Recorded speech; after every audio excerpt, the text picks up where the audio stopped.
Hi, my name is Eduarda Campopiano.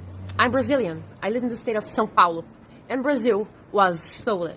I decided to record this video in English so that I could reach a worldwide public to show everyone the crazy situation that my country's been facing. Massive protests are happening all over the country. Even the truck drivers have stopped. We're not upset because our candidate, Jair Messias Bolsonaro, is said to have lost the elections. We're upset because the man who's said to have won, Luiz Inácio Lula da Silva, is a thief, should be in jail. He indeed spent more than a year in jail because he stole trillions from our country. Only God knows how many people died because of all the money that he stole, because of all the corruption in his government. But some very powerful people changed our constitution so that he could be set free and so that he could be a part of the elections. I recently posted in my Instagram a picture of our flag in black and white with the hashtag Brazil was stolen. This hashtag has been going viral here and in some other places in the world. Then a fact-checking agency got me a fake news flag. The fact-checking agency is called PolitiFact, and when I went to check their justification, they just said, Brazil was not stolen. Simple as that. But then I clicked in their website to have access to more information, and then I faced so many lies, and it got me very upset. This is why I am recording this video, because I'm very worried about how the information about our country's situation is being spread to the rest of the world. First, they said that our president, Jair Messias Bolsonaro, told us to stop protesting. That's a lie. He never said that. The only thing he said was for us to stop blocking the roads so that we wouldn't interfere in other people's rights to come and go.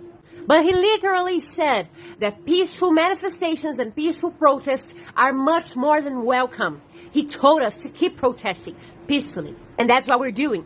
These are some pictures of the huge manifestations happening all over the country, mainly in front of the military bases, because all of our hope rests in our armed forces, which lead us to the second lie they told in their website. They said that they debunked the lie that our President Bolsonaro was gonna show the people an auditory made by our armed forces. They're saying that that is a lie.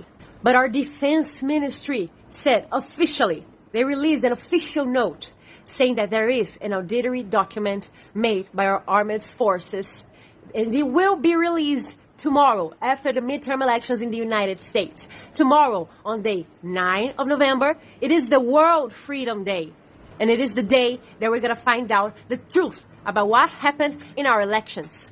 Our defense ministry says that our armed forces did an auditory research. And some fact-checking from another country says that they didn't. Who do you choose to believe? I want you guys to be aware of what's happening here in Brazil. Our freedom of speech is being violently murdered. I had the opportunity to work at a TV channel called Jovem Pan.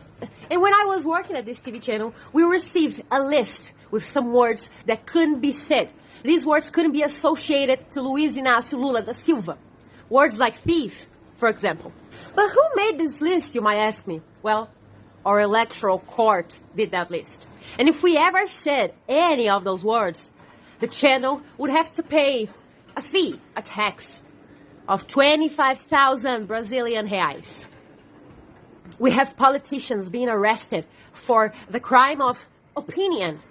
We have journalists exiled outside of the country because if they ever think about coming back, they're going to be arrested too because of this same crime of opinion. A crime that does not exist in our constitution and that shouldn't exist in any democracy. Then I ask you, does this seem like a democracy to you? Not only Brazil was stolen, but the Brazilian people's freedom was stolen as well.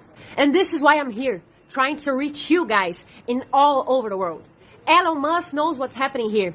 Tucker Carlson knows what's happening here. Jason Miller knows what's happening here. Donald Trump knows what's happening here. And I want you to know what's happening here as well. I just hope it's not too late for us to recover our country's freedom of speech and democracy. Because if Brazil falls too, it's the end of Latin America. It's the end of South America. It will all be completely dominated by leftist parties. And we will all be screwed up. Just the people. Just the Brazilian people. We are camping on the streets for days, asking for help. Please, listen to us. Because I am young, I love my country, and all of this is fucking scary.